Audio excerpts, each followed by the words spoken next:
دا طالبانو د بخاري او شارح علامه امام المحدث ابي محمد عبدالله ابن ابي جمره اندلسي په اندلس کې تیر سوی پخوانی اروپا کې په بخاري باندې شرح د طالبانو ډېر خوندور کتاب ده.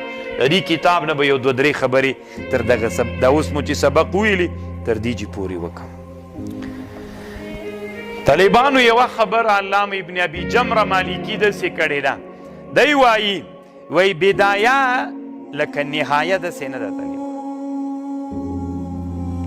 بدایه لکه نهایه داسې نه ده. نهایه انسان چې نهایې ته ورسیږي یو حالت وي، ابتدا کې انسان په بل حالت وي.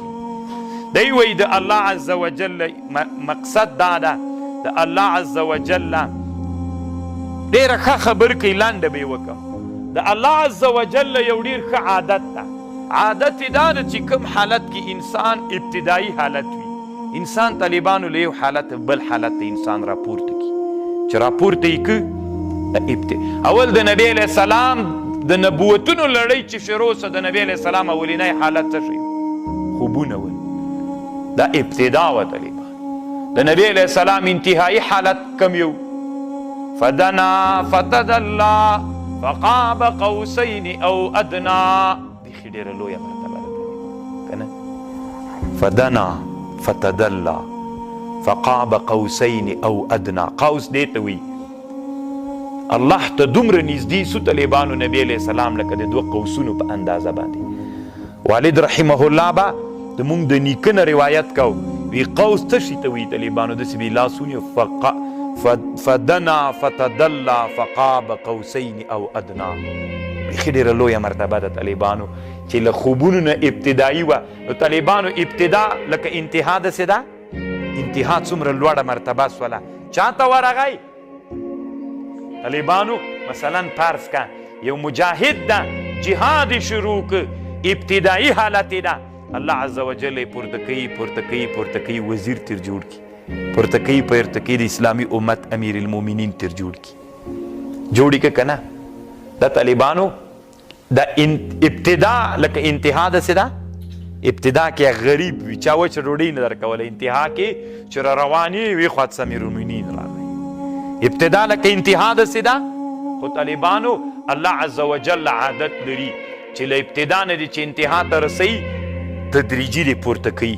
خو دا تدریجي پورته کولو کې یو عادت الله عز وجل لري چې کومې مرتبې کې ته وي په هغه مرتبه کې آداب لحاظ کې، د هغې مرتبې چې کوم آداب دي هغه آداب لحاظ کې چې هغه د لحاظ کړل طالبانو بیا د بلې مرتبې ته وي.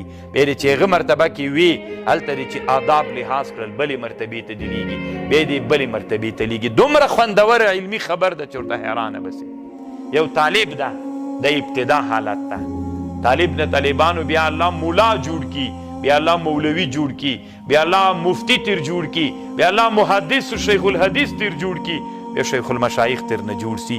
خو طالبانو دا هلته کیږي چې کله طالب په ابتدایي مرتبه کې وي نو په ابتدایي مرتبه کې به دی هغه آداب د دې مرتبې پیژني. که د دې مرتبې آداب لحاظ کړل بیا مولا تر جوړي، که د دې مرتبې آداب لحاظ کړل مولوی تر جوړي، بیا د دې مرتبې نه یې پورته کوي. اما که اوله مرتبه کې دی غیر مؤدب و بې ادب و، الله عز وجل له ده نه طالبانو د انتها مرتبې ته نبي. تاسې وګورئ کم طالب چې په خپله د طالبي په مرتبه کې د استادانو سره بې ادبه وي، الله عز وجل هغه لوړو مرتبو ته بیان مولوی سي طالبانو. خو هسې مازې په تش په نامه باندې هغه اصطلاحا مولوی تر جوړ سي، په حقیقت کې الله عز وجل دغه علم نه خلق نه مستفید کوي. الله دې وکړي چې تاسې دې ما په خبر باندې. نو دی وایي علامه ابن ابي جمره مالکي وی ابتدا لکه انتها داسې نه ده. رښتیا وي نبی علیه السلام اول حالت څوک و؟ خوبونه ول. انتهایی حالت یې څه شی و؟ قاب قوسین و. نبی علیه السلام چې په هره مرتبه کې اوسېدلی ده ادب یې کړی. نو دیم وایي چې کله یو مرید راسي، علما د علم تزکیه د نفس ده چې د ده کله اصلاح کوي چې مرتبه یې لوړه کړي، نو دی به مؤدب هلته پاتې کېږي. بیا بلې مرتبې ته خیزي او بیا بلې ته او بیا بلې ته او بیا بلې ته.